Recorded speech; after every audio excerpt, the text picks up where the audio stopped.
नमो रिहंताणं नमो सिद्धाणं नमो आयर्याणं नमो वज्झायाणं नमो लोये सव्वसाहुणम् ऐसो पंच नमुक्कारो सव्व पापपणासनो मंगलाणं च सव्वेसिं परमं हवै मंगलम्। પદોની અંદર 18મું પદ વિશ સ્થાનકનું ચાલી રહ્યું છે, જેનું નામ છે અભિનવ જ્ઞાન કે અપૂર્વ જ્ઞાન. હવે આપણે એનું જે વિવરણ છે, વિશિષ્ટ વિવેચન છે, એને જોવાનો પ્રયત્ન કરી. ભોજનમાં પાકી રસોઈ અને કાચી રસોઈ થાય છે, પીરસાય છે. પાકી રસોઈ વિશિષ્ટ પ્રસંગે અને અલ્પ માત્રામાં એ વાપરીએ તો પણ પેટ ભરાઈ જાય, તેમ જ્ઞાનપદ અને અભિનવ જ્ઞાનપદને અપનાવનાર પરિસ્થિતિ છે. સામાન્ય રીતે આરાધક આત્મા છઠ અઠ્ઠમ આદિ તપ કરીને કર્મનો ક્ષય કરે છે, જ્યારે સમ્યક જ્ઞાનનું અમૃતમય ભોજન કરનાર જે જ્ઞાની છે એ અનંત ગુણી આત્મશુદ્ધિ જ્ઞાનના બળથી કરે છે. તેથી જ કહ્યું છે, જ્ઞાની શ્વાસોચ્છ્વાસમાં કરે કર્મનો ક્ષય. તપ અલ્પ શુદ્ધિ અને જ્ઞાન અનંત શુદ્ધિ, એટલે બાહ્ય તપ લેવાનું. ગઈકાલે આપણી એક વાત થઈ,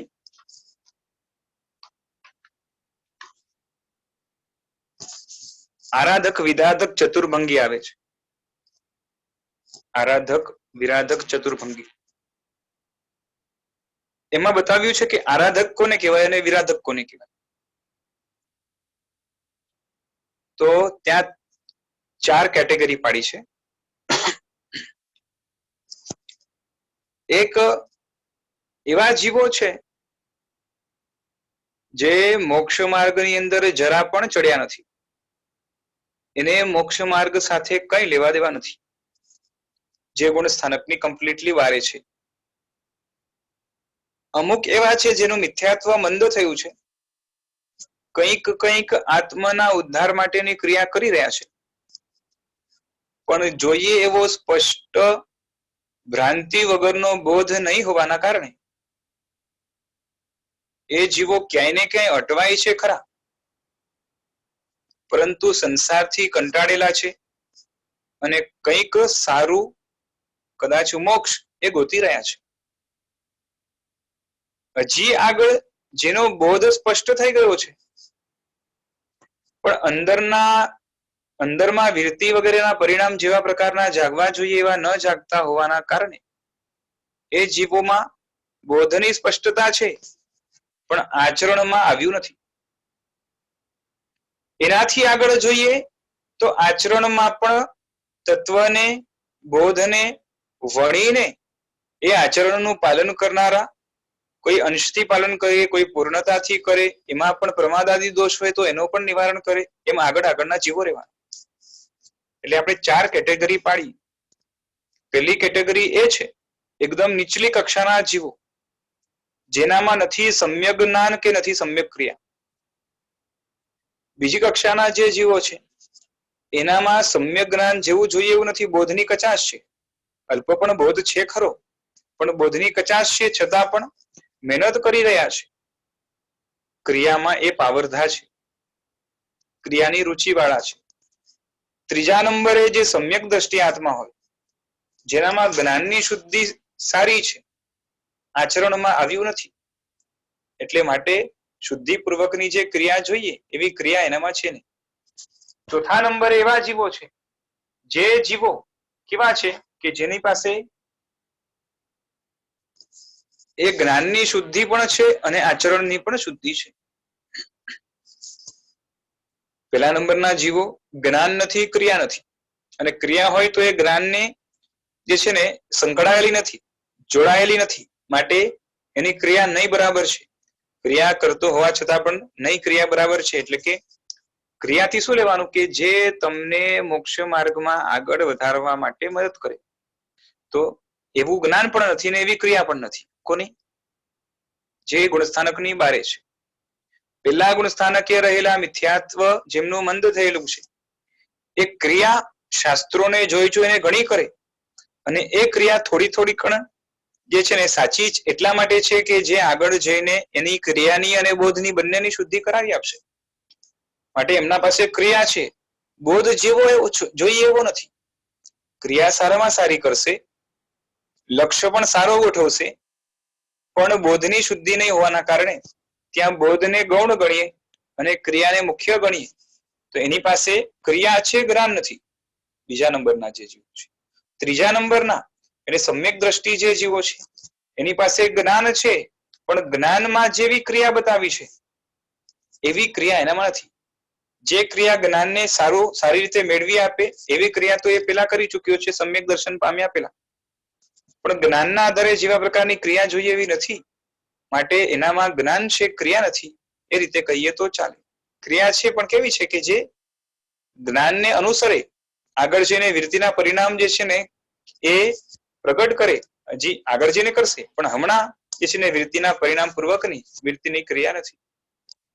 અને એના પછી જે દેશવિરતિ કે સર્વવિરતિ વાળા કે અપ્રમત સંયત વગેરે બધા જીવો છે એ બધામાં જ્ઞાન પણ છે ને ક્રિયા પણ છે. આરાધક વિરાધક ચતુર્ભંગીની અંદર ત્યાં કહ્યું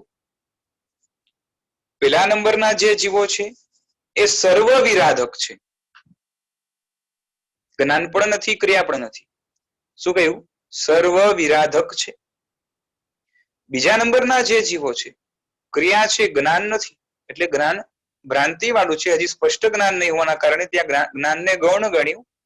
અને આમ છતાં પણ આગળ જઈને જ્ઞાન પ્રગટાવી આપે, આગળ વધારે એવા પ્રકારની ક્રિયા હોવાના કારણે માર્ગસ્થ એવા બધા જે જીવો છે, કાં તો માર્ગાભિમુખ છે, માર્ગપતિત જે પણ પ્રકારના જીવો છે એ બધા જ એટલે કે મંદ મિથ્યાત્વી જે જીવો છે એનામાં ક્રિયા ઘણી હોઈ શકે, જ્ઞાન ન હોય તો ત્યાં ક્રિયા છે અને જ્ઞાન નથી એમ કહીએ તો, અને કદાચ ક્રિયા પણ ગૌણ હોય તો ચાલે એકવાર, પણ એ ત્યાં એમના જ્ઞાનના આધારે ત્યાં કહ્યું કે પહેલી કક્ષાના જે જીવો છે સર્વ વિરાધક છે અને આ કક્ષાના જીવો એ દેશ આરાધક છે.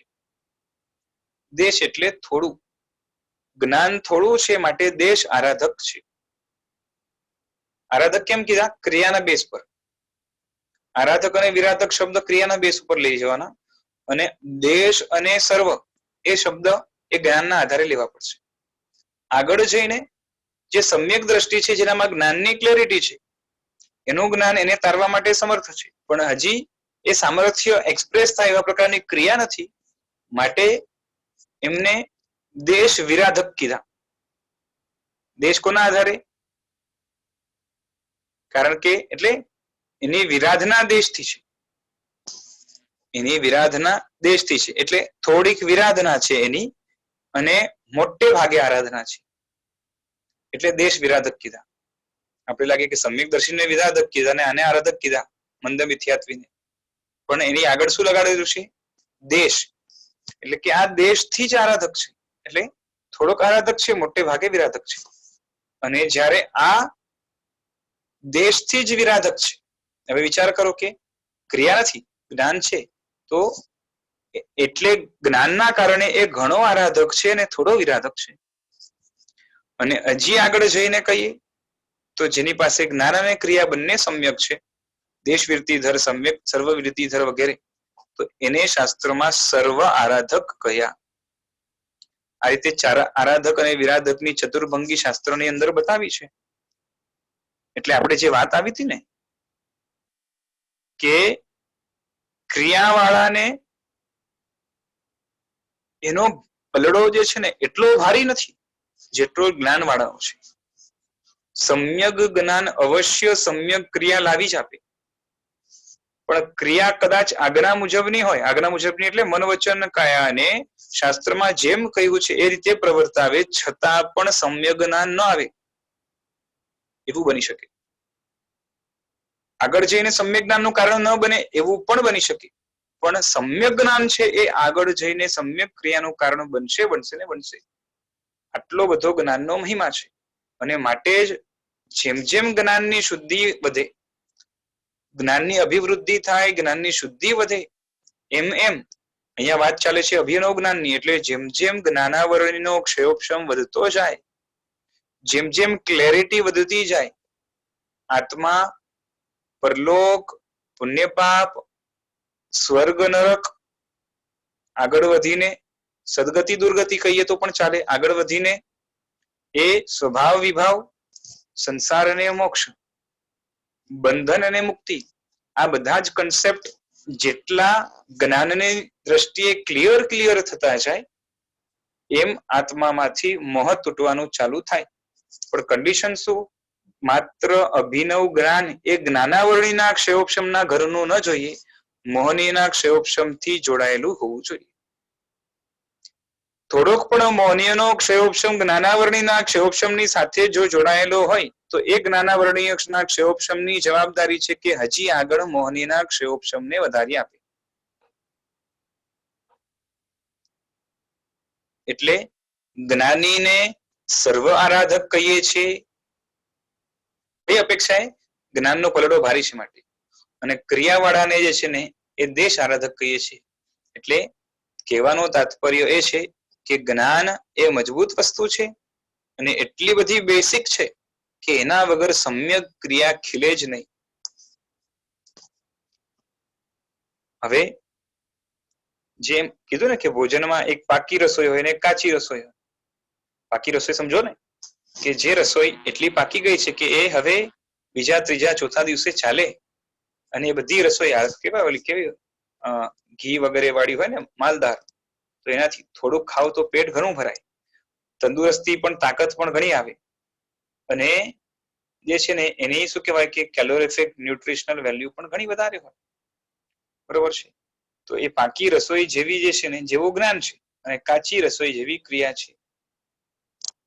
એટલે કાચી રસોઈમાં થાય શું કે કરવાનું ઘણું આવે ત્યારે જઈને થોડુંક મળે, અને પાકી રસોઈમાં જે છે ને એ ચાવવા વગેરેનું ઓછું આવે, એટલે કે ઓછી ક્રિયામાં એના કમ્પેરિઝનમાં, એટલે કાચી રસોઈના કમ્પેરિઝનમાં વધારે ફળ મળે. એટલે અહીંયા એ રીતે સરખાવ્યું છે વિવરણની અંદર.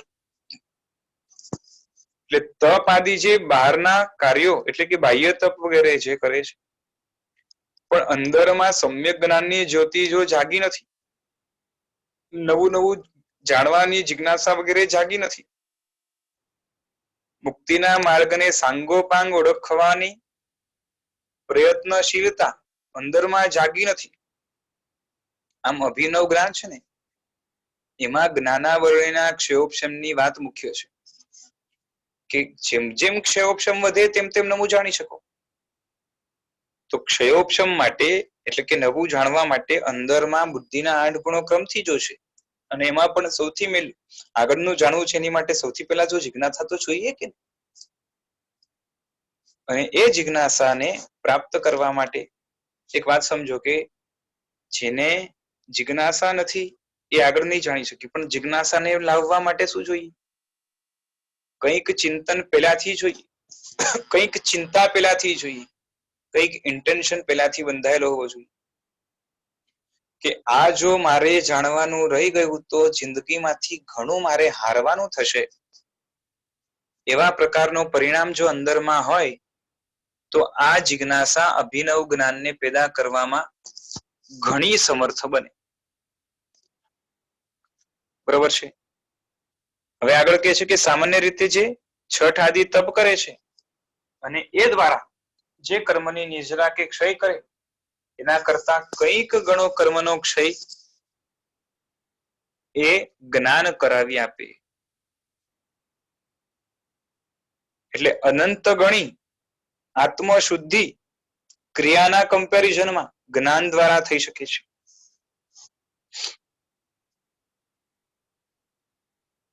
હવે કહે છે કે અપૂર્વ જ્ઞાન એટલે કે અભિનવ જ્ઞાન ગ્રહણ કરવાથી મોટી નિર્જરા તો થાય, તે ઉપરાંત સમ્યક દર્શન પણ નિર્મળ થાય, અને એનાથી તત્વનો બોધ હજુ પણ સ્પષ્ટ થાય. શું કહે છે? અપૂર્વ જે જ્ઞાન એટલે કે અભિનવ જ્ઞાન જે છે, નવું જ્ઞાન ભણવાથી શું થાય? તો જ્ઞાનથી નિર્જરા થાય એ આપણે જોઈ ગયા, પણ એના સિવાય સમ્યક દર્શન પણ હજી નિર્મળ થાય. કારણ કે જે વસ્તુ આપણને બે એંગલ થી સારી લાગી ગઈ છે એ વસ્તુ જ 10 એંગલ થી કદાચ સમજાવવામાં આવે અને 10 એંગલ થી જો સારી લાગી જાય તો એના પ્રત્યે રાગ, આકર્ષણ, લોભ કેટલો વધે.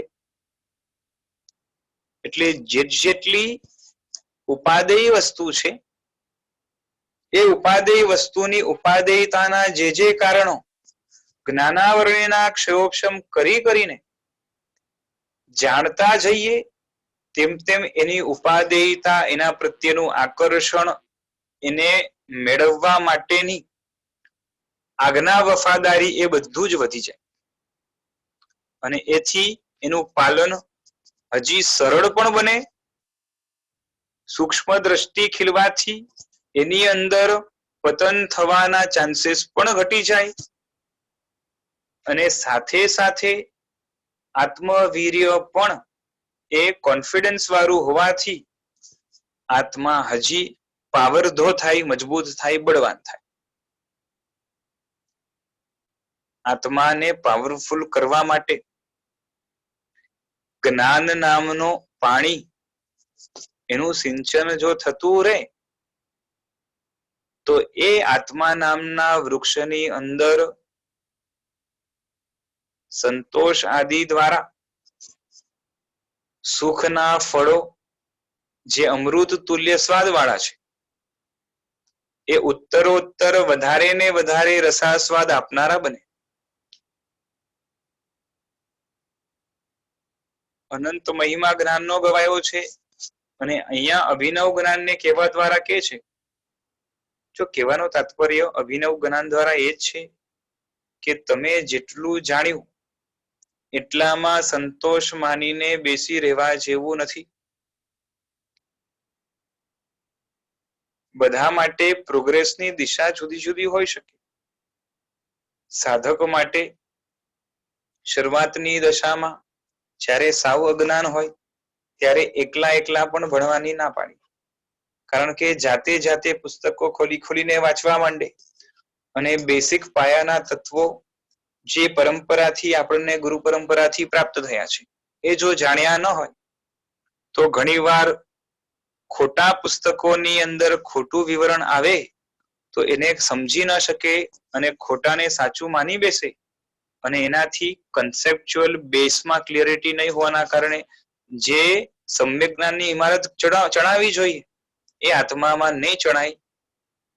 આ બહુ મોટું નુકસાન થશે. પણ પાયાના તત્વો ગુરુગમથી જાણ્યા પછી એના ઉપર જેવી શાસ્ત્રની દ્રષ્ટિ ક્લિયર જામવી જોઈએ અંદરમાં, અમુક અંશે પણ જો જામી જાય પછી એ જાતે પણ કંઈક ભણે, ક્યાંકથી સાંભળે વગેરે, તો એનો જે છે ને એ બરોબર શું કહેવાય કે વિશ્લેષણ કરીને સમજી શકે કે આ આટલા અંશે સાચું છે અને આટલા અંશે ખોટું છે. અથવા તો અંદરમાં કોઈક વસ્તુ કદાચ ન સમજાય તો પણ અંદરમાં એ ખૂંચ્યા કરે કે આમાં કંઈક ગડબડ છે. પણ આવું ક્યારે થાય?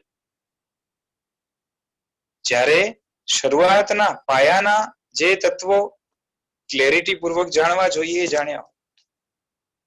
એટલે અભિનવ જ્ઞાન શરૂઆતમાં પણ લાગશે, પણ એમાં આલંબન સ્ટ્રોંગલી રેકમેન્ડ આપણે કરવું પડે કે ગુરુદેવનું લેવું પડશે. એ પણ સમ્યક જ્ઞાનના ધારક એવા ગુરુ ભગવંતોનું લેવું પડશે. પછી એ જાતે સમજવા માટે ઘણો પાવરફુલ થઈ ગયો. નયોને સમજતો થઈ ગયો, દ્વાદશાંગીને સમજતો થઈ ગયો, સ્વાદવાદને સમજતો થઈ ગયો, નિક્ષેપાઓને સમજતો થઈ ગયો, જુદી જુદી અપેક્ષાઓને લગાડતા પણ શીખી ગયો અને કઈ જગ્યાએ કઈ અપેક્ષા લગાડાય એના માટેનો થોડો ઘણો પણ વિવેક એનામાં જાગી ગયો. એના પછી એને જોખમ ઘણું ઓછું થઈ જાય છે. એના પછી ગુરુ ઉપરની ડિપેન્ડન્સી સાવ વહી જાય એમ તો ન જ કહેવાય, પરંતુ ઘણી ઘટી જાય છે. અને આમ પણ મોક્ષ માર્ગની અંદર એક વસ્તુ સમજી રાખો કે જેમ જેમ જ્ઞાન દર્શન અને ચારિત્રની આરાધના વધતી જાય એમ આત્માની બીજા ઉપરની નિર્ભરતા ઘટતી જાય અને એમ ઇન્ડિપેન્ડન્સી વધતી જાય અને એના થકી પ્રોગ્રેસ પણ ઘણું થાય. તો શરૂઆતમાં તો સ્ટ્રોંગલી રેકમેન્ડ કરવું પડે કે જ્ઞાની પુરુષો, જ્ઞાની ભગવંતો જે જ્ઞાન દર્શનને ચારિત્રના ત્રિવેણી સંગમ સાથે પોતાના જીવનને વ્યતીત કરી રહ્યા છે એનું આલંબન લઈને ભણવાનો પ્રયત્ન કરો. પાયાના તત્વો વ્યવસ્થિત જણાઈ જાય એના પછી જે છે ને આગળનું ખેડાણ જાતે કરી શકાય, પણ એની અંદર પણ ઘણી સાવધાની રાખવી પડે. ખોટી વસ્તુ ખોટી રીતે પકડાઈ જાય તો ક્યાંક ગડબડ થાય. માટે જટિલ પદાર્થો જ્યાં આવે ત્યાં ચિંતન મનન કરવાની છૂટ, પણ આવું ચિંતન મનન મેં કર્યું છે એ સાચું છે કે નહીં એની ખાતરી ગુરુ ભગવંત પાસે ચોક્કસ લેવી જોઈએ, જેથી આપણે ખોટી જગ્યાએ ક્યાંક અટવાઈ ન જઈએ. કારણ કે ઘણીવાર શું થાય કે આપણે ધીરે ધીરે કરીને જીનના શાસ્ત્રોથી જુદી પોતાની જ ફિલોસોફી મનની અંદર ઘડી નાખીએ, એ જ શાસ્ત્રો દ્વારા એક જુદા એંગલથી જોવા દ્વારા, અને એની અંદર પકડ એટલી મજબૂત આવી જાય કે પછી કોઈ સમજાવે તો સમજે નહીં. એની પહેલા જ જે હું સમજ્યો છું આમાં કઈ ગડબડ તો નથી ને? હે ગુરુ ભગવંત, આપ જ્ઞાની છો, આપ જાણકાર છો, કૃપા કરીને મને જણાવવા માટે પ્રયત્ન કરો. આ રીતે જ્ઞાનની અંદર આગળ વધાય, પણ અભિનવ જ્ઞાન જેમ જેમ વધતું જાય એમ એમ જે છે ને અંદરમાં જ્ઞાનની અરુચિ, જ્ઞાનનો પ્રમાદ એ બધું ખસે. આગળ વધીને આ જ્ઞાન અલ્ટિમેટલી ક્રિયામાં જો કન્વર્ટ ન થાય, માત્ર મનની ઉપર બોજો બનીને રહે, તો સમજી લેવાનું કે જ્ઞાન કોઈ ખોટી જગ્યાએ જઈ રહ્યું છે. જ્ઞાન બે જગ્યાએ ભરાય છે, તમને ખબર છે? એમ તો કહેવાય કે એક જગ્યાએ ભરાય છે અને બીજી જગ્યાએ એ વહે છે. જ્ઞાન મેળવ્યું કાં તો એનો ક્ષયોક્ષમ કર્યો એટલે જ્ઞાન અંદરમાંથી જે વધ્યું એ વધેલું જ્ઞાન એ બે જગ્યાએ જાય. એક જગ્યાએ ભરાય અને એક જગ્યાએ વહે. તો જ્ઞાન જો માથામાં ચડી જાય એટલે કે માથામાં ભરાય, બરોબર, એટલે માનમાં ભરાય. અને જો વહે તો એ ક્રિયા રૂપે પરિણામ પામે. ઘણું જાણ્યા છતાં પણ ક્રિયાનો ઉલ્લાસ જાગતો નથી તો સમજી લેવાનું કે જ્ઞાન વહેતું નથી પરંતુ ભરાય છે. એટલે કે અંદરમાંથી અહંકાર વધે છે કે હું આટલું જાણું છું. સમજાય છે? પ્રમાદ નડતો હોય એવું બની શકે કે પ્રમાદના કારણે ક્રિયા ન થાય, પણ એમાં પણ એક વસ્તુ સમજી રાખો કે પ્રમાદના કારણે ક્રિયા પૂરી ન થાય એવું બને. ક્રિયા માટેના વિકલ્પો તો જાગી શકે કે હું હમણાં આ ક્રિયા કરું. એટલે જ્ઞાન જો ક્રિયાની ઉપાદેયતાને વધારતી જાય અને અંદરમાં એને ડંખો હોય કે હું ખરેખર આ ક્રિયા નથી કરી શકતો, કમનસીબ છું. ખાલી વિચારની વાત નથી, અંદરમાંથી આવા ભાવો જોઈએ તો આવું હોય અને અંદરમાંથી અહંકાર ન વધે. ખરું કહું, શ્રુત જ્ઞાન વ્યક્તિ જેટલું ભણતો જાય અહંકાર ન જ વધે જો સમ્યક શુદ્ધ જ્ઞાન હોય. એના દ્વારા તો નમ્રતા વધે. કારણ કે જેમ જેમ તમે વસ્તુને જાણતા જાઓ તેમ તેમ શું થાય, પેલા તમે એક વિષયને જાણતા હતા, એક વિષયમાં તમને 10 શંકા ઉભી થઈ અને 10 શંકાનું સમાધાન થયું. એ 10 શંકાના સમાધાન માટે જે જવાબો આવ્યા એ જવાબ પર ચિંતન કરતા કરતા નવી શંકાઓ ઉભી થઈ. હવે 10 શંકામાંથી 10 નવી શંકા ઉભી થાય તો સીધી 100 થાય. અને એમ કરતા કરતા જ્ઞાનનો વૃક્ષ જેમ જેમ વધતો જાય, પેલા 10 શંકા હતી એટલે એને લાગતું હતું કે હું 10 વસ્તુ જાણતો નથી. હવે ચિંતન કરતા કરતા એનું સમાધાન આવ્યું, એના ઉપર ચિંતન કરતા કરતા નવી જે શંકાઓ આવી, એને ખબર પડે કે હું તો 100 વસ્તુ જાણતો નથી. હજી એ 100 વસ્તુમાંથી ચિંતન કરતા કરતા 100 ના 10 ગણા કેટલા થાય? એટલે વ્યક્તિ જેમ જેમ ભણતો જાય એને લાગતું જાય કે હું તો કેટલું જાણતો નથી, કેટલું અજ્ઞાન છું. શંકા જાગે ક્યારે? ચિંતન થાય તો. માત્ર જ્ઞાનને આ પેટી ખોલીને અંદર મૂકી દઈને તાળું મારી દઈએ તો જ્ઞાન અંદરમાં સડે અને એ સડો મગજની અંદર ભરાય અને માન બને, બીજું કઈ ન થાય. આવો સડો અંદરમાં વ્યાપ્ત ન થવા દેતા આપણે જ્ઞાનને વહેતું મૂકવું છે. શંકાઓ જાગે ચાલશે, પણ એ શંકાના સમાધાન દ્વારા દ્રઢતા, મક્કમતા એ બધી વધશે, જ્ઞાન પ્રત્યે વફાદારી બધું વધશે. પણ જો અંદરમાં પડી ગયું અને લોક થઈ ગયું અને અંદરમાંથી જો નમ્રતા ન વધે, બોલો કયો વ્યક્તિ પોતાને વધારે હીન માની શકે? જેને 10 શંકા છે એને લાગે કે હું 10 વસ્તુ નથી જાણતો, બાકી ઠીક છે. અને જેને હજારો લાખો કરોડો શંકા હોય, કાં તો ન જાણતો એને લાગે કે હું તો આટલું બધું નથી જાણતો, એને ખ્યાલ આવે, તે પોતાને કેટલો અજ્ઞાન માને. અને પોતાને અજ્ઞાન માને એ માન કઈ રીતે કરી શકે? એટલે જેમ જેમ ભણતો જાય તેમ તેમ અંદરમાં નમ્રતા વધી. અને એમ કરતા કરતા જો કેવળ જ્ઞાન થઈ જાય તો કેવળ જ્ઞાન જેને થઈ જાય એ બધું જાણે છે. અને એ બધું જાણે એટલે એને ખબર હોય કે કશાયો જે છે એ બધા જ કેટલા નુકસાનકારક છે. સાક્ષાત બધા જ કશાયોના ફળોને એ જોઈ શકતો હોય છે કેવળ જ્ઞાનમાં. એટલે કેવળ જ્ઞાનીને કોઈ પણ કશાયનો સંભવ નથી. આમ તો કેવળ જ્ઞાનની પહેલા જ બધા કશાયનો નાશ થઈ જાય છે. આ તો કહું છું કે કેવળ જ્ઞાન થાય તો એને જગતના એક એક દુષ્કૃત્ય, વૈભાવિક અવસ્થાઓ એનું સાક્ષાત ફળ નજરો નજર દેખાય એટલે પાપ કરતા અટકી જાય, ન જ કરી શકે. એટલે અંદરમાંથી ક્રોધમાન માયાલોભમાંથી એક પણ લોભ અંદર, એક પણ કશાય એ અંદર સડવડે નહીં. હું અભિનવ જ્ઞાનનો મહિમા સમજાવું છું. સમજાય છે ખરું કે નવું નવું જાણવાથી ફાયદો શું થાય? ખરેખરો ફાયદો આ કે નમ્રતા વધે.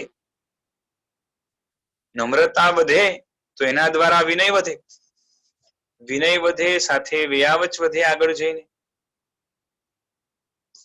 બધી શંકાનું નિવારણ કરવાની ઈચ્છા હોય તો ગુરુનો સહારો લેવો પડે, શાસ્ત્રનો સહારો લેવો પડે. એ ગુરુ શાસ્ત્ર એટલે શ્રુત ધર્મ જેને કહીએ છીએ.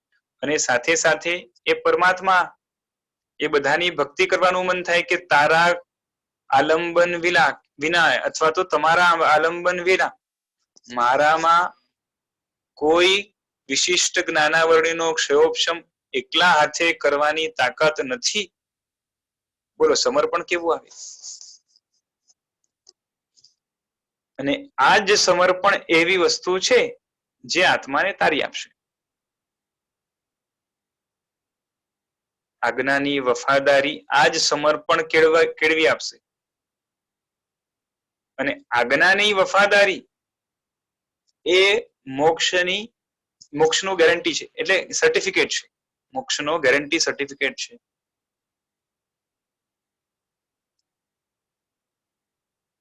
ફરી કહું છું, હું અભિનવ જ્ઞાનનો મહિમા બતાવું છું કે વિનય પણ કદાચ હશે તો ઘણો વધારી આપશે આ અભિનવ જ્ઞાન. અને નહીં હોય તો પ્રગટાવી આપશે અભિનવ જ્ઞાન. આગળ વધીએ. હાજી બોલો.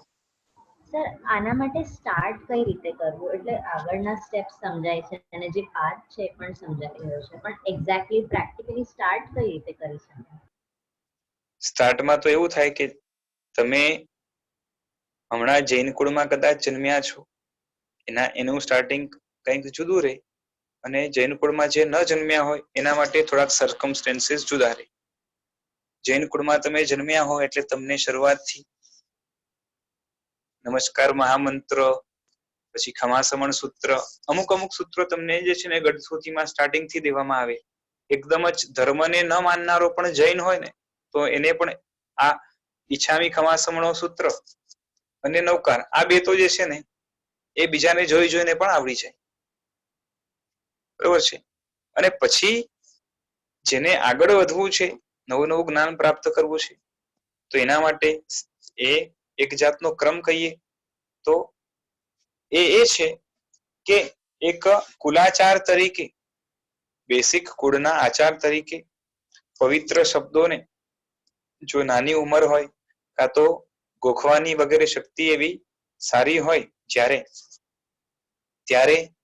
આ પંચ પ્રતિક્રમણ વગેરેના જે પવિત્ર સૂત્રો છે, કેમ કે શ્રાવકના અધિકારમાં આગમો ભણવાનું તો આવે નહીં, એટલે પંચ પ્રતિક્રમણ વગેરે એ બધા સૂત્રો છે એને અધિકાર મેળવીને ગોખવાનું શરૂઆત કરી દેવી. અને અથવા તો પેલા ગોખીએ અને પાછળથી અધિકાર મેળવીએ એ રીતે પણ થતું હોય છે.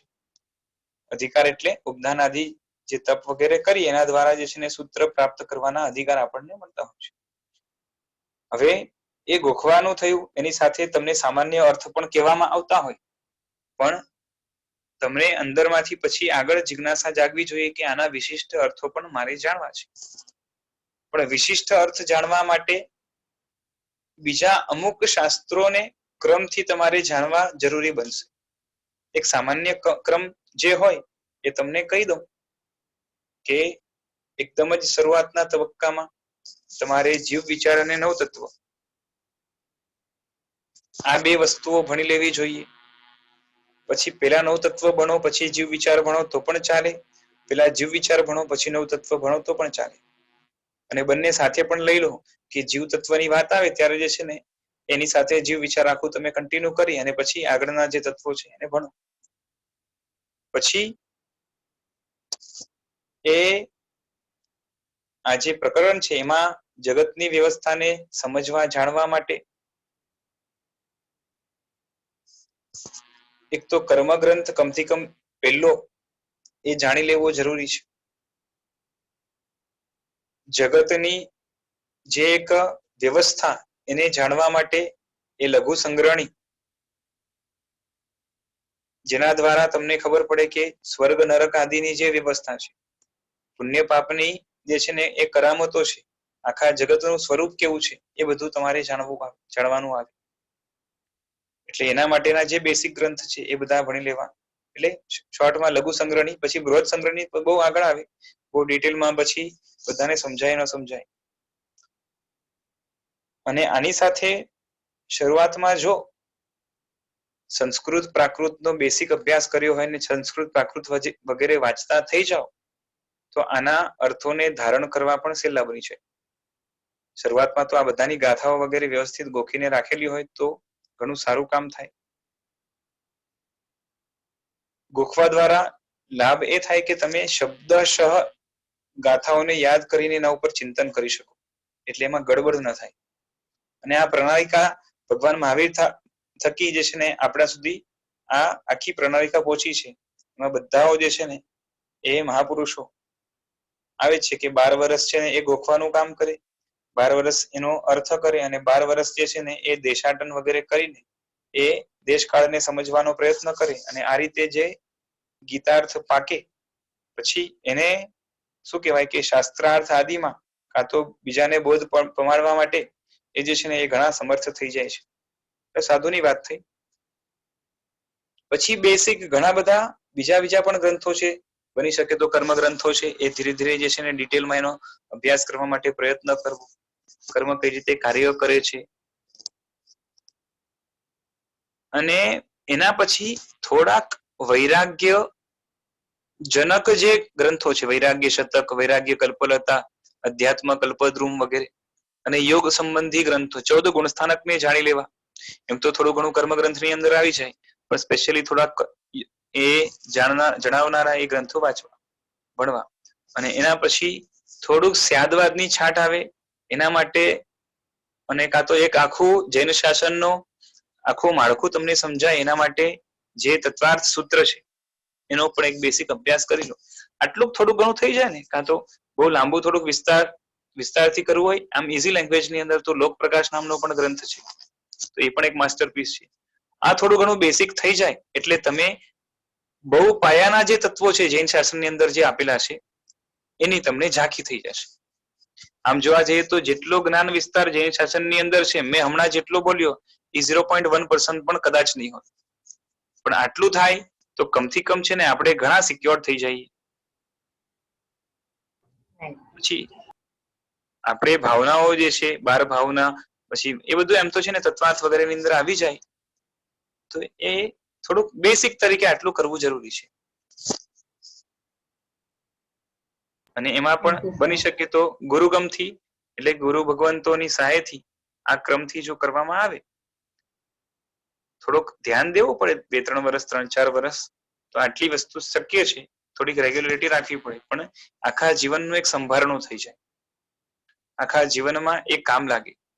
પછી અમુક વસ્તુ ભૂલાઈ જાય તો એ વાંધો નથી, કારણ કે મેં જેટલા વિષયો કીધા ને એમાં ઘણી વસ્તુ રિપીટ પણ થશે. તત્વાર્થ ભણશો તો આખું નવ તત્વ જીવ વિચાર બધું રિપીટ થવાનું છે. કર્મગ્રંથના પણ પાર્ટ્સ રિપીટ થશે એટલે એમાં રિપીટેશન. લોકપ્રકાશની અંદર તો બહુ વિસ્તારથી એક વસ્તુ આપી છે. નિગોદનું પણ તમને વર્ણન જોઈએ તો લાંબુ મળે અને ઘણું બધું, કેમ કે 4 ભાગમાં વેચાયેલો આખો મોટો જે છે ને વિશાળ ગ્રંથ, શાસ્ત્રોના કેટલા રેફરન્સીસ મળે ત્યાંથી.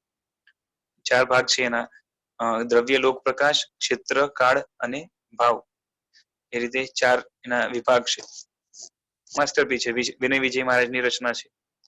સર ડાયરેક્ટલી એટલે આવી રીતે અમે રીડ કરી શકીએ કે એમાં હા, વાંધો નથી, પણ શું છે કે તમને બેસિક પાયાનું નોલેજ હોય ને, તમે થોડુંક બેસિક ભણ્યા હો તો છે ને, નહીં તો શું થશે ખબર છે, ગુજરાતીમાં પણ તમે એનો અનુવાદ વાંચશો ને તો તમે એનો અર્થ કંઈક જુદો કરી દેશો. દાખલા તરીકે આપણા શાસ્ત્રની અંદર જે ઉપયોગ શબ્દ આવે છે તો સામાન્ય માણસને ખબર ના હોય તો એ ઉપયોગનો અર્થ શું સમજે? સામાન્ય માણસને આપણે એમ કહીએ ઉપયોગ તો એને શું લાગે? ઉપયોગ એટલે યુઝ. જ્યારે આપણે અહીંયા ઉપયોગ શબ્દ કેની માટે વપરાય છે? જ્ઞાનને જે છે ને અમલમાં મૂકવું એટલે ધ્યાન દેવું, એને આપણે ઉપયોગ કહીએ છીએ ને, બરોબર? તો એ રીતે ઘણા બધા પારિભાષિક એવા શબ્દો હોય જે, અને પાછી ઘણી વાર શું હોય કે જે છે ને એકને એક શબ્દ અલગ જગ્યાએ અલગ રીતે વપરાતો હોય તો એનો તમને જો ખ્યાલ ના હોય તો તમે ક્યાંક અટવાઈ જાઓ. એટલે થોડુંક છે ને બેસિક પારિભાષિક શબ્દોનું પણ એ તમે જાણેલું હોય અને એનો ઉપયોગ કઈ રીતે ક્યાં કરવો એ તમને ખબર હોય પછી વાંધો ના આવે.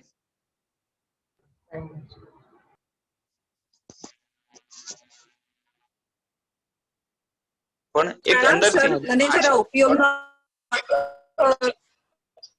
જરા ફરીથી સમજાવજો ને, ઉપયોગનો અર્થ. હા, ઉપયોગ એટલે જેમ છે ને આપણે અહીંયા ઉપયોગ શબ્દ કેની માટે વપરાય છે? જ્ઞાન માટે વપરાય છે. કે હું મારી સામે સમજો કે જે છે ને હમણાં સ્ક્રીન છે, મોબાઈલ છે ને, મોબાઈલનું સ્ક્રીન છે મારી સામે હમણાં, તો હું જ્યારે સ્ક્રીનની સામું જોઉં તો મને શું દેખાય? સ્ક્રીન દેખાય, બરોબર? તો મારો સ્ક્રીન પર ઉપયોગ ગયો એમ કહેવાય. ઉપયોગનો અર્થ એટલે મારું જ્ઞાન એ સ્ક્રીન તરફ ગયું. વર્તમાન જ્ઞાનને ઉપયોગ કહેવાય, બરોબર છે? આ જૈન શાસનની અંદર પારિભાષિક શબ્દ છે. એ બીજા લોકો જે છે ને ઉપયોગ કઈ રીતે લે, ઉપયોગનો અર્થ શું કરે? તો ઉપયોગ એટલે યુઝ, ઇસ્તેમાલ કરવું. मैंने इस चीज का उपयोग किया, મેં આ વસ્તુનો ઉપયોગ કર્યો એટલે શું? યુઝ કર્યું. તો એની વાત નથી. આપણે અહીંયા ઉપયોગ શબ્દ કેની માટે વપરાય છે? ઘણી જગ્યાએ આપણા જે છે ને સંઘની અંદર પણ બોલાતું હોય ને કે ઉપયોગ રાખો. ઉપયોગ રાખો એટલે શું? કે તમને જે ત્યાં ઉપયોગ રાખો એ જુદા અર્થમાં છે. થોડુંક કયા અર્થમાં છે? આમ તો જ્ઞાન માટે જ છે, પણ કયા અર્થમાં છે કે તમે જે છે ને થોડીક સાવધાની રાખો. એટલે કે જ્ઞાન તમને જે મળ્યું છે એનો તમે છે ને એ શું કહેવાય કે એના દ્વારા તમે એક સાવધાની રાખો એમ, ધ્યાન રાખો એમ. હા, ધ્યાન રાખો એમ. તો એ રીતે જે છે ને એટલે બીજી વસ્તીને, એટલે જેની પાસે આ પારિભાષિક શબ્દોનો બેસિક પણ નોલેજ ન હોય તો એને માટે કન્ફ્યુઝ થાય. તો એ વાંચતો જાય અને એ ઉપયોગનો બધી જગ્યાએ યુઝ અર્થ કરે, બરોબર? તો એમાંથી એક આખી નવી ફિલોસોફી ઊભી થઈ જાય એના મગજમાં, તો ખબર ના હોય તો.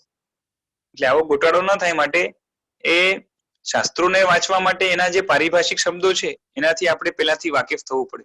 અને એના માટે કોઈ પણ જાણકાર છે એની છે ને એનો સહારો લેવો પડે. અને એમાંથી પણ ગુરુ ભગવંત પાસે જો ભણવા મળે તો બેટર એટલા માટે કહેવાય, કારણ કે શું છે કે એક તો ગુરુ ભગવંત છે ને એ ખોટું ભૂલવાથી ભયભીત હોય. કેમ ભયભીત હોય? કેમ કે એમણે વ્રત લીધેલો છે. બીજા નંબરે એમની આચરણાની જે શુદ્ધિ હોય ને એના કારણે આપણા ઉપર એની તરત અસર થાય, એટલે જ્ઞાન અંદરમાં તરત ઉતરે. અને એમને જે મળ્યું છે એ પરંપરાથી મળ્યું છે. બીજાને કદાચ મળ્યું હોય તો વાયા વાયા મળ્યું હોય, એ પોતાનું અર્થઘટન કરે, એ બધું પણ બની શકે. એટલે બની શકે તો જે છે ને ગીતાર્થ ગુરુ ભગવંત જેમને શાસ્ત્રો એમના ગુરુ વગેરે પાસેથી એ મળ્યા છે, એમની પાસે અધ્યયન કરવું એ સૌથી બેસ્ટ ઓપ્શન છે.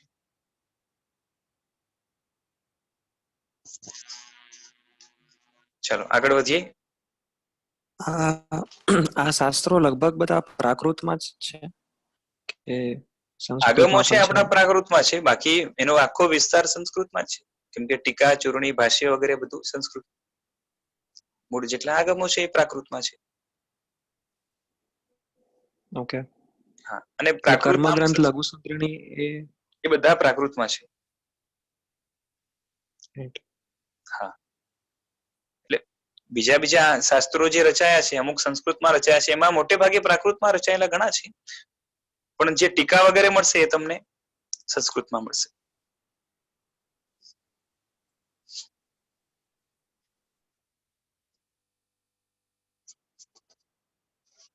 હવે અહીંયા જેમ કીધું ને કે અપૂર્વ જ્ઞાન ગ્રહણ કરવાથી મોટી નિર્જરા થાય અને સાથે સાથે સમ્યક દર્શન પણ નિર્મળ થાય, કારણ કે તમને સૂક્ષ્મતાથી વસ્તુ પકડાય એટલે એની શ્રદ્ધા હજી વધે. તો શ્રદ્ધા ઇઝ ઇક્વલ ટુ સમ્યક દર્શન.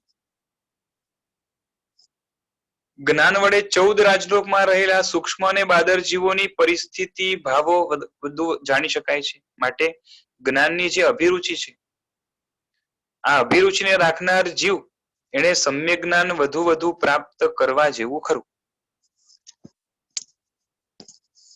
જ્ઞાનનું 8મું પદ આ પૂર્વે આરાધ્યું. 8મા પદમાં જ્ઞાન પદ હતું ને લગભગ. એના પછી ફરી અભિનવ જ્ઞાન પદનું આરાધન શા માટે? કદાચ શંકા થાય તો સર્વપ્રથમ જ્ઞાનની વ્યાખ્યા ભેદ, આત્મા સાથે આવરણ આદિની ચર્ચા કરી. હવે જ્ઞાન શાબ્દિક નહીં પણ તાત્વિક તત્વથી ભરેલું, સૂત્ર, અર્થ આદિથી યુક્ત વિચારવા તક મળી. મેળવવા જ્ઞાનને વધુ નિર્મળ કરવામાં આવે તો તેથી આત્માના અનંત ગુણા સ્વામી જલ્દી થવાય. જ્ઞાન એ નિત્ય પ્રાપ્ત કરવા લાયક પ્રવૃત્તિ છે. બરોબર છે. ત્યાં શું હતું કે સામાન્ય એક જ્ઞાન તરફનું આકર્ષણ થાય, પણ નવું જ્ઞાન તરફનું આકર્ષણ એટલે જ્ઞાન એક યુઝફુલ છે, જ્ઞાનના આટલા પ્રકાર હોય એ બધું ખ્યાલ આવે, જ્ઞાનની ઉપાદેયતા ખબર પડે, જ્ઞાન આત્માનો સ્વભાવ છે, એમાંથી મૂળ સ્વભાવ તો કેવળ જ્ઞાન છે, એનો વિષય શું છે એ બધું ખ્યાલ આવે.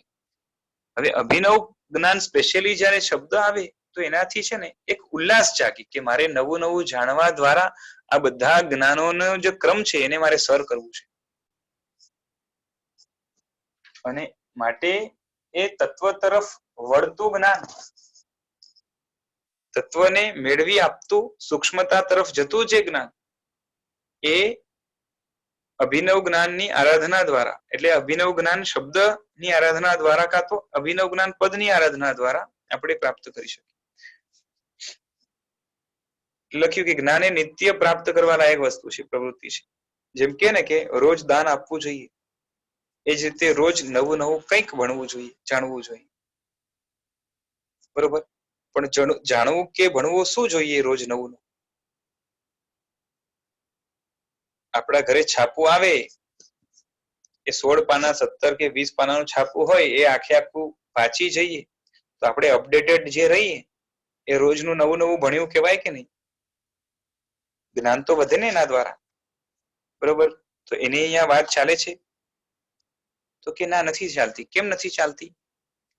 કેમ કે એની અંદર સમ્યક જ્ઞાન કદાચ કોઈક જગ્યાએ થોડુંક આવે, ક્યારેક કોઈક મહાત્માનો ઉલ્લેખ કે લેખ આવે એમાં કદાચ હોઈ શકે, પણ મોટે ભાગે રાજકથા, ભક્ત કથા, દેશ કથા, સ્ત્રી કથા આ બધું હોય. અને આના દ્વારા વિચારો આપણા ભ્રષ્ટ થાય અને એના દ્વારા શું થાય કે એ કર્મનો ચક્કર ચાલુ થાય. સમયની બરબાદી, આત્માની શક્તિઓની બરબાદી, ઘણું ખરું આ બધું થતું હોય. અને તો પછી કેની વાત ચાલે છે અહીંયા? તો કે આત્મ કલ્યાણકારી એવા જ્ઞાનની હરરોજ થોડી થોડી પણ વૃદ્ધિ આત્માએ અવશ્ય કરવા જેવી ખરી. આપણી ભાષામાં કહીએ ને તો જ્ઞાન ઇઝ રિયલ કરન્સી ઓફ આત્મા. તમને બધાને લગભગ સાંભળ્યું હશે બધાએ, knowledge is power. Knowledge is power. કારણ કે જ્ઞાન જેવી શક્તિ દુનિયામાં બીજી કોઈ છે નહીં. જેની પાસે કેવળ જ્ઞાન છે ને એ સંસારી આત્મા પણ, એટલે કે હજી મોક્ષમાં જે નથી ગયા, તો સંસારી આત્માઓમાં પણ સૌથી પાવરફુલ, સૌથી સામર્થ્યવાન કોઈ વ્યક્તિ હોય તો કેવળ જ્ઞાની હોય છે. એટલે જ્ઞાનનો મહિમા ગાઈએ એટલો ઓછો છે. અને આપણે પેલા પણ વાત થઈ જ્યારે જ્ઞાનપદની વાત ચાલતી હતી કે જે વ્યક્તિ એકાદ પણ કળામાં એક્સપર્ટાઇઝ હાંસલ કરે એ ક્યાંય પણ ભૂખ્યો ન મરે. તો ત્યાં પણ એને કરવું શું પડે કે રોજ નવું નવું નવું નવું નવું નવું અંદરમાં ક્ષયોક્ષમ કળા માટેનો વધે એના માટેની પ્રેક્ટિસ લાગે. કેમ કે કળાઓમાં તો એવું જ હોય છે કે પેલા થોડુંક જાણવાનું હોય, એના પછી તો પ્રેક્ટિસ દ્વારા જે છે ને એ એક જાણકારી અનુભવ દ્વારા પણ વધે અને એની અંદર એ સ્થિર થાય, મિસ્ટેક્સ ના થાય. રાઈટ? ત્યાં મેન કઈ બુદ્ધિ લાગે? કાર્મિકી બુદ્ધિ મેન કામ લાગે ત્યાં. કે રીતે કરતા કરતા કરતા કરતા શીખી જાય અને શીખીને પણ પાછું કરીને પાછું એમાં એક્સપર્ટ થઈ જાય. આજે કેવા કેવા કલાકારો આપણે જોવા મળે કે જે છે ને એ શું કહેવાય કે જોતામાં જે છે ને રંગોળી બનાવી દે અને કોઈ વ્યક્તિનો એમાં ફિગર બનાવી દે, કાં તો કોઈ વ્યક્તિનું જે છે ને એ ચિત્ર પેન્ટર જે છે ને એ ખાલી રમતમાં બનાવી દે. તો એ એમની પ્રેક્ટિસનો જે છે ને એ નતીજો છે. અને એ જ રીતે કોઈ પણ કળા, ગણિતની કળા છે તો કોઈ જે છે ને એને કેટલા પણ મોટા આંકડાઓ આપો તો જે છે ને 2-5 સેકન્ડમાં અથવા તો 2-5 મિનિટની અંદર એને સોલ્વ કરીને ફટાફટ આપી દે. તો એની પ્રેક્ટિસ જે છે ને ત્યાં કામ લાગતી હોય છે. તો આમ કરતા કરતા ઘણી બધી કળાઓ છે. ડાન્સની કળા છે, પછી આમ તો રૂપ પરિવર્તનની કળા ને, યુદ્ધની કળા ને, ચોરીની કળા ને, આવી ઘણી બધી કળાઓ આવે છે. તો આ બધી કળાઓ જે છે, પુરુષની 72 કળા, સ્ત્રીઓની જે છે ને એ 64 કળા, અને એમાં પણ પેટા ભેદ રૂપે તો ઘણી બધી પાછળ કળાઓ હોય. તો આ બધી કળાઓ જે છે એ કાર્મિકી બુદ્ધિના કારણે જેમ જેમ પ્રેક્ટિસ કરતા જાઓ એની અંદર તમે પાવરધા થઈ જાઓ, પાવરફુલ થઈ જાઓ. ત્યાં પણ જ્ઞાન શક્તિ લાગે છે. તો એ જ્ઞાન શક્તિ આત્મા માટે કેટલી સપોર્ટિવ બની જાય છે કે એક કળાની અંદર પારંગત જીવ પછી જિંદગીની અંદર લગભગ પુણ્યનો થોડોક પણ સથવારો હોય તો ભૂખ્યા મરવાનો વારો ન આવે. તો અહીંયા પણ આત્માને ક્યાં પણ આગળ વધવું છે તો એની માટે એક ટોર્ચ કે લાઇટનું કામ, દીવાનું કામ એ આ જ્ઞાન કરે છે કે જેથી તમે ક્યાંય મૂંઝાવો નહીં, તમારી દ્રષ્ટિ એકદમ ક્લિયર હોય, સ્પષ્ટ હોય. ક્યારે બની શકે? તમારી પાસે સૂક્ષ્મ જેટલું બને એટલું વધારે સૂક્ષ્મ જ્ઞાન હોય, ઊંડાણપૂર્વકનું જ્ઞાન હોય. એક એક વસ્તુમાં કન્સેપ્ચ્યુઅલ ક્લિયરિટી જેટલી વધારે હોય, જેટલી પારદર્શકતા વધારે હોય, જેટલી એમાં ડાઉટ્સ વગેરેની જે છે ને સંભાવના ઓછી હોય, એટલું તમારો પોતાનો આત્મવિશ્વાસ પણ વધે. આજે મારે તમારે કોઈની સામે બોલવું હોય અને ત્યાં જવાબદારી પૂર્વક બોલવાનું આવે ત્યારે જે બોલવાનું છે એનું સફિશિયન્ટ ઇન્ફોર્મેશન અંદરમાં કદાચ આપણી પાસે ન હોય તો એક્ટિંગ કરીને કદાચ મોઢું હસતું રાખી શકીએ, પણ મનમાં શું ચાલે? અરે બોલવામાં ગડબડ થઈ તો, આમ થયું તો, તેમ થયું તો. એટલે સ્વસ્થતાને હણી કોણે? એ અજ્ઞાનતા. પણ જો ક્લિયર હોત તો ફૂલ કોન્ફિડન્સ સાથે બોલી શકે, રાડ પાડીને બોલી શકે, મોટેથી બોલી શકે. આજે નાના છોકરાઓ હોય ને, પહેલી વાર પ્રતિક્રમણની અંદર એને સૂત્ર બોલવાનું કહીએ તો થોડો ડરતો બોલે. કેમ કે એને લાગે કે ભૂલ થઈ જશે તો. પણ થોડાક ટાઈમ પછી પ્રેક્ટિસ દ્વારા બોલીને એને લાગે કે અરે આપણા જેવું કોઈ નહીં, એક પણ ભૂલ બતાવે કોઈ, બરોબર? એટલે એને જયારે ક્લિયર છે કે આઈ એમ નો વેર રોંગ, પરફેક્ટલી મારા જે છે ને ઉચ્ચાર પણ રાઈટ છે, જ્યાં અટકવાનું ત્યાં અટકું છું, જ્યાં કોમા ત્યાં થોડોક પોઝ લઉં છું, ફૂલ સ્ટોપ હોય ત્યાં બરોબર પોઝ લઉં છું, અને કાના માત્રામાં પણ ગડબડ નથી, તો એકદમ કોન્ફિડન્સ સાથે પાવરફુલી મોટેથી બધાને સંભળાય એ રીતે કોઈ ભૂલ ના કાઢી શકે, આવી રીતે બોલી શકે. એનું કારણ શું છે? આ કોન્ફિડન્સ આવ્યો ક્યાંથી? જ્ઞાનની સ્પષ્ટતા છે, ક્લેરિટી છે માટે, બરોબર છે? પછી કોઈ બેશરમ એમનેમ બોલે એ વાત જુદી છે, પણ એની જે બેશરમી છે એને કઈ આપણે ગુણ નથી ગણતા, પણ ખરેખરો કોન્ફિડન્સ તો છે ને આના દ્વારા જ આવશે, બરોબર? તો જેટલી અંદર કોન્ફિડન્સ, એટલે આપણે મોક્ષ માર્ગની અંદર આગળ વધવું છે કે સંસારની અંદર પણ આપણું ગુજરાન ચલાવવું છે, સાથે સાથે મોક્ષ માર્ગની અંદર પણ આગળ વધીએ, આ બધાની અંદર પણ એ જ્ઞાનનો બહુ મોટો ફાળો છે. અને એમાં પણ જે જીવનના અંતિમ તબક્કા સુધી, છેલ્લા દિવસ સુધી, છેલ્લા શ્વાસ સુધી જ્ઞાન સંપાદન માટેની રુચિ રાખે છે. ઘણા બધા દ્રષ્ટાંત તમે સાંભળ્યા હોય, જેમ છે ને તમને કહું, આ એ લગભગ સ્વામી વિવેકાનંદ નો દ્રષ્ટાંત આવે છે કે પ્લેનની અંદર બાજુમાં, એની બાજુમાં કોઈક ચાઇનીઝ કે જાપાનીઝ કોઈક માણસ બેઠો હતો, અને બહુ મોટી ઉંમર હતી ને કંઈક નવું શીખવાનો પ્રયત્ન કરતો હતો, નવી ભાષા કે કંઈક. તો એમને પૂછ્યું, આમ તો વિવેકાનંદ પણ જ્ઞાની જ કહેવાય, પણ એમને પૂછ્યું કે આટલી મોટી ઉંમરમાં તમે હવે શીખીને કરવાના શું છો?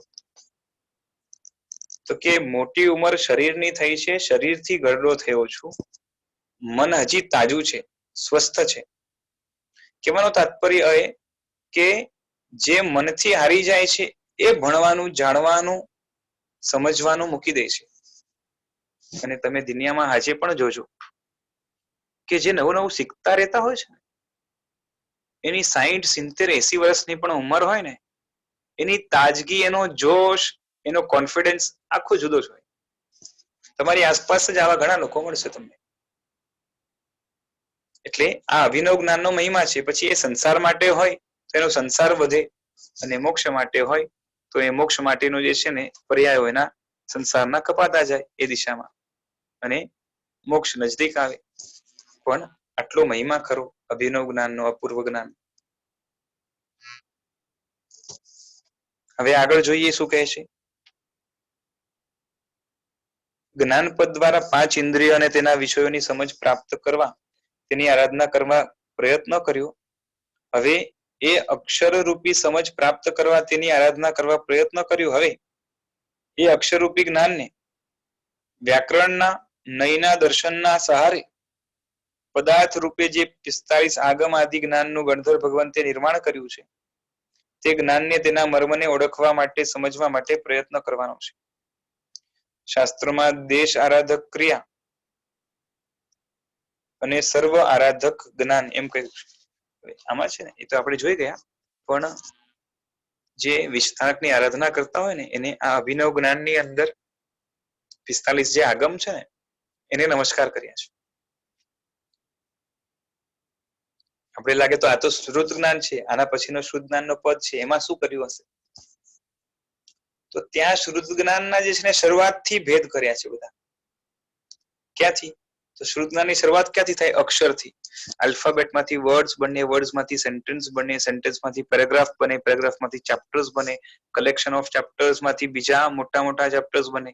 એ બધું આખું વર્ણન છે ત્યાં. એટલે શ્રુત જ્ઞાનનો જે છે ને બેસિક પાયો, ત્યાંથી માંડીને વિશાળ શ્રુત જ્ઞાન કેટલું હોઈ શકે એ બધાનું જે છે ને એ ત્યાં વર્ણન છે. એટલે પૂર્વની અંદર કઈ રીતે ગોઠવણ છે, કેમ કે પૂર્વ ઇઝ સૌથી મોટા શાસ્ત્રો. સૌથી મોટા શાસ્ત્રો એટલે શ્રુત જ્ઞાનનું જે છે ને બહુ મોટું જે છે ને શું કહેવાય કે સરોવર હોય, અને એની અંદર મોટા ચેપ્ટર્સ, એની અંદર નાના સબ ચેપ્ટર્સ, એના સબ ચેપ્ટર્સ, એમ કરતા કરતા પછી પેરેગ્રાફ્સ, પછી સેન્ટેન્સીસ, પછી છેલ્લે એ શું કહેવાય કે વર્ડ્સ અને અક્ષર, એ આખું જે છે ને ત્યાં કવર કર્યું છે આખું. ક્યાં? શ્રુત જ્ઞાનમાં. એટલે શ્રુત જ્ઞાનનો આખો જે છે ને શરૂઆતથી એન્ડ સુધીનો આખો વિસ્તાર ત્યાં બતાવી દીધો છે. અને 45 આગમ જે છે એટલે કે સ્પેશિયલી ભગવાનના શાસ્ત્રોને ભણવાની જે એક પદ્ધતિ, જેના દ્વારા જ્ઞાનવર્ણિનો એવો ક્ષયોક્ષમ થાય કે અંદરમાંથી એક પ્રોગ્રેસિવ ડેવલપમેન્ટ થાય. સમજાય છે? જ્ઞાનનો ગ્રોથ નથી માંગ્યો, અહીંયા જ્ઞાનનું ડેવલપમેન્ટ માંગ્યું છે. there is a difference between growth and development. જથ્થો વધે ને ખાલી એ ગ્રોથ છે, પણ ક્વોલિટી જથ્થો વધે તો એ ડેવલપમેન્ટ કહેવાય. તો અહીંયા એ છે કે એક પ્રોગ્રેસિવલી એક ડેવલપમેન્ટ થતું હોય છે જ્યારે જ્ઞાનની વૃદ્ધિ થાય. પણ એ ક્યારે થાય? જ્યારે વી હેવ પ્લગ્ડ ધેટ જ્ઞાન વિથ સ્વભાવ, આત્માના ગુણો સાથે એને પ્લગ કરી રાખ્યો હોય, તો ત્યાંથી જો એને પાવર મળતો હોય, એટલે કે ઇન શોર્ટ મોહનીયના ક્ષયોપશમ ભાવ દ્વારા આત્મામાં જે પણ ગુણો ખીલ્યા છે એનાથી કનેક્ટેડ જ્ઞાનાવરણીનો ક્ષયોપશમ જેમ જેમ વધે તેમ તેમ મોહનીયના ક્ષયોપશમને એ વધારી આપે. આત્માની સૂક્ષ્મતા સર્જવા દ્વારા અને સ્થૂળતાને દૂર કરવા દ્વારા. પર્સનાલિટી ડેવલપમેન્ટ આને કહેવાય. ચાલો, સૂત્ર, અર્થ, નિર્યુક્તિ, ભાષ્ય, ચૂરણી, અવચુરી, ટીકા જેવા વિવિધ વિષયોનું અપૂર્વ પ્રયત્ન કરી ગ્રહણ કરવું તે અભિનવ જ્ઞાનપદ છે. કે 45 આગમો માંથી આપણી મર્યાદા મુજબ જેટલા આપણે ભણી શકીએ. આમ તો ગુરુ ભગવંતના મુખેથી ઘણા બધા શાસ્ત્રોને, આગમોને આપણે સાંભળી શકીએ છીએ પ્રવચનો દ્વારા. એટલે બધા શાસ્ત્રો ડિરેક્ટલી આપણે ભલે ન ભણી શકીએ, પણ આ રીતે ઇનડાયરેક્ટલી તો બધા જ શાસ્ત્રો ભણી શકાય છે. પછી એના વિસ્તાર. આ જો મ્યુઝિક વાગ્યું, કોનું વાગ્યું છે?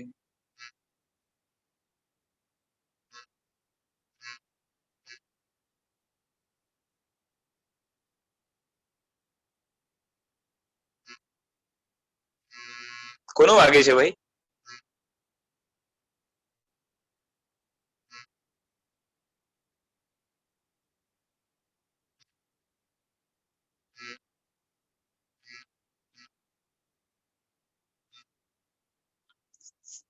ચાલો હવે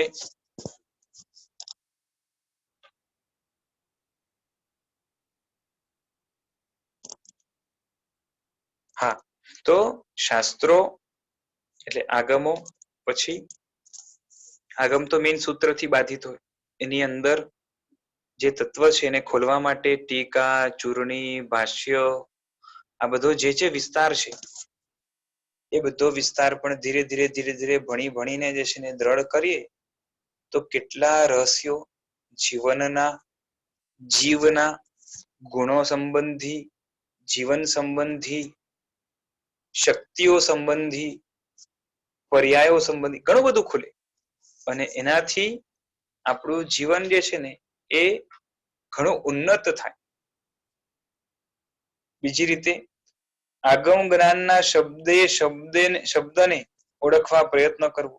એટલે કે એક એક શબ્દ, એક વસ્તુ સમજો, ગણધરો કે તીર્થંકરો એમના આપેલા જેટલા પણ શબ્દો છે શાસ્ત્રો, એક પણ જગ્યાએ એક પણ શબ્દ એક્સ્ટ્રા ન મૂક્યો હોય કે નિષ્ફળ ન હોય. એટલે એક એક વસ્તુનું ચિંતન કરવાનું આવે કે જે છે ને અહીંયા 2 જ શબ્દ કેમ મૂક્યા, 3 શબ્દ કેમ ન મૂક્યા, એની ચર્ચા ચાલે પાછી લાંબી. આપણે લાગે કે આ બધું શું છે, પણ ખરેખર ચર્ચાના અંતમાં જે ક્રીમ નીકળે, અહોભાવ થઈ જાય કે કેટલી ઝીણવટથી છણાવટ તત્વની કરી છે આ મહાપુરુષોએ. અને એ બધું જ આપણા અહોભાગ્ય કે આજે એટલો બધો ડાઉનફોલિંગ પીરિયડ હોવા છતાં પણ આપણે આ વારસો મળ્યો છે. આપણા હાથમાં ખરેખર જોવા જાય તો ખંડર જ આવ્યા છે. ખરો વારસો તો હાથમાંથી નીકળી ગયો છે, પણ આ ખંડર પણ જો આટલું રમણીય હોય તો એ ગણધરોનું જ્ઞાન કેવું હશે? અને ગણધર જેની સામે, જેનું જ્ઞાન ભગવાનના જ્ઞાનની સામે જે બિંદુ સમાન છે, જેનો મહિમા પણ ભગવાનના મહિમા સામે બિંદુ સમાન છે, એ તીર્થંકરોનું જ્ઞાન ને પર્સનાલિટી કેવી હશે, એનો પ્રભાવ કેવો હશે? ખરેખર આપણે લાગે કે એ તીર્થંકરોનો વારસો, એ ગણધરોનો વારસો અને એમના સમયમાં જે જે પણ ઘટનાઓ બની એ બધું વાંચવા, સાંભળવા, જાણવા મળે અને આંખો આપણી પોળી થઈ જાય, અહોભાવથી ચમકવા પણ લાગે. અને આના ઉપર જો બહુમાન ખરેખર સારું એવું થઈ જાય અને એને પ્રાપ્ત કરવાની ઝંખના જો અંદરમાં જાગી જાય તો અવશ્ય એવું પુણ્ય પણ બંધાય કે એ બધી જ વસ્તુ આપણા માટે ગયા ભાવમાં આ ભાવમાં ન મળી તો આગલા ભાવની અંદર શક્ય બની જાય. સાક્ષાત તીર્થંકરોનો ભેટો પણ થઈ જાય, ગણધરોનો ભેટો થઈ જાય, કેવળજ્ઞાની ભગવંતનો ભેટો થઈ જાય. અંદરમાંથી એક તાલાવાળી ઈચ્છા હોવી જોઈએ. તો આ બધું ક્યારે બને કે ભણતા હોય તો બહુમાન વધે. બહુમાન વધે તો આપણે લાગે કે આટલું બધું તો એમની પાસે કેટલું હશે. એ ભગવંત મને તને ભાવ નિક્ષેપે જોવા છે, તારા કેવળ જ્ઞાનના દર્શન કરવા છે. શું કહું છું? તારા કેવળ જ્ઞાનના દર્શન કરવા છે. થાય કે ન થાય? ડિરેક્ટલી ન થાય, પણ મારે કેવળ જ્ઞાની તરીકે વિચરી રહેલા તીર્થંકરને જોવા છે કે એ કેવા હશે, એમના હાવભાવ કેવા હશે. બધું જ જે જાણતા હોય, આખા જગતના બધા જીવોના મનમાં કચરો ભર્યો છે. બધું જ જે જાણે છે, બધાનું બધું જ જે જાણે છે, કઈ છાનું નથી. આમ છતાં પણ કેટલા ગંભીર, કઈ રીતે બોલતા હશે, કઈ રીતે ચાલતા હશે, કઈ રીતે વર્તન કરતા હશે. એ ભગવંત મારે તમને નિહાળવા છે સાક્ષાત, અને ઉદ્ધાર પણ તારા થકી જ થશે. માટે જો સાક્ષાત તારું આલંબન મળે તો બીજું જોઈએ શું મને? આવી પ્રાર્થના પરમાત્મા પાસે કરવા જેવી ખરી, બરોબર છે. પણ આ બધું જ એનો પાવર આવશે ક્યાંથી? આ અભિનવ જ્ઞાનમાં એમાંથી આવશે. તેના ગૂઢ કથન એટલે જે શાસ્ત્રો છે એના શબ્દો જે કહેવા માંગે છે એ જાણવા માટેનો પુરુષાર્થ કરવો જોઈએ. નૌકાર મંત્ર છે, વસક ગરમ છે, લઘુ શાંતિ છે, આ બધા એ એક જાતના મંત્રો છે. નૌકારમાં આમ જોવા જઈએ તો મંત્રાક્ષર નથી, પણ મંત્રાધિરાજ છે. છતાં તો એ બધાને જાણી સમજીને એના રહસ્યોને ઓળખીને આત્મોન્નતિ કરવી જોઈએ. કર્મક્ષય કરી જ્ઞાનાંતરાય ને તોડવા દ્રવ્યાનુયોગ, ગણિતાનુયોગ, ચરણ કરણાનુયોગ, કથાનુયોગ, આ બધા અનુયોગના જે શાસ્ત્રો છે જુદા જુદા. કોઈ શાસ્ત્રો દ્રવ્ય બતાવે એટલે વિશ્વની વ્યવસ્થા બતાવે, વિશ્વની અંદર દ્રવ્યો કેટલા છે અને કઈ રીતે કાર્ય કરી રહ્યા છે. ગણિતાનુયોગ એટલે જે માપ હોય, પછી એ કાળનું માપ હોય, પહોળાઈ લંબાઈનું માપ હોય, વગેરે જે પણ હોય, આખી જ્યોગ્રાફી પણ એની અંદર આવી જાય. ચરણ કરણાનુયોગ એટલે આચરણ વગેરે જે છે એના નિયમ નીતિ એ બધા કેવા, એટલે ચરણ અને કરણ એટલે ચારિત્રના જે ભાંગાઓ છે અને ક્રિયાના જે ભાંગા છે બધા એમાં આવે. પછી કથાનું યોગ છે, એની અંદર એ બોધદાયક એ કથાઓ આવી, જેમાં આપણે એવા દ્રષ્ટાંતો મળે જેથી આપણે ઘણું સારું ઇન્સ્પિરેશન મળે. અને આ બધાના સહારે જ્ઞાનને 14 રોજ રાજલોકને સ્પર્શવાનું સૌભાગ્ય પ્રાપ્ત થાય જ્ઞાન દ્વારા. એટલે આ જેમ જેમ ભણતા જઈએ 14 રાજલોકને અહીંયા જ બેઠા 14 રાજલોકના પદાર્થોની સ્પર્શના થઈ શકે. સ્પર્શના એટલે ડિરેક્ટલી ટચ નહીં, પણ એ બોધ દ્વારા. એટલે આ જ્ઞાનની પણ એક અલગ અલૌકિક અનોખી જે છે ને એક મજા હોય છે.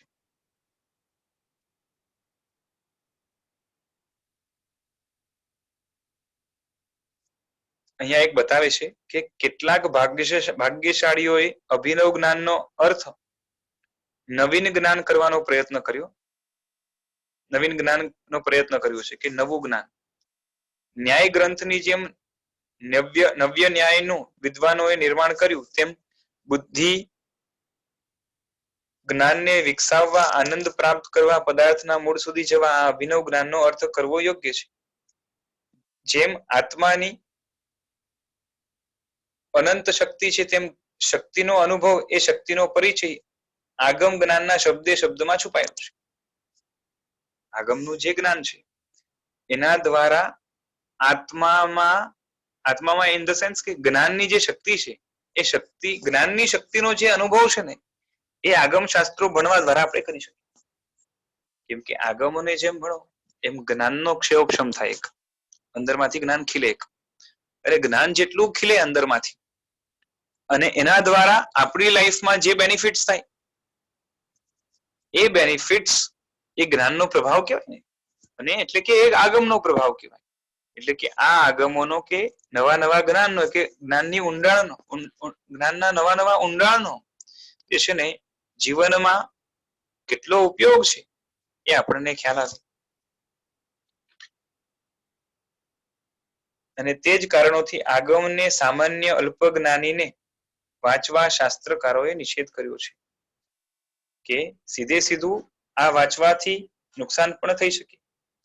કારણ કે ઘણીવાર શું થાય કે એવા રહસ્યો એમાં હોય અને એ રહસ્યોનો ઉપયોગ વિવેકપૂર્વક કરવો જોઈએ, એ ન કરી શકે તો ગડબડ થાય.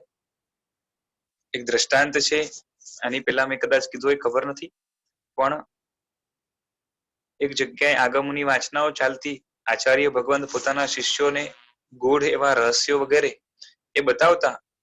આગમની અંદર તો બધી જ વસ્તુ આવે, મંત્ર તંત્ર વિદ્યા સાધના વગેરે. તો એ ત્યારે કંઈક વર્ણન ચાલતું હતું જેમાં કોઈક મંત્ર ચૂર્ણ વગેરેનો પ્રયોગ કરીને પાણીની અંદર નાખવામાં આવે તો પાણીની અંદર આપમેળે માછલા પેદા થવાની શરૂઆત થઈ જાય.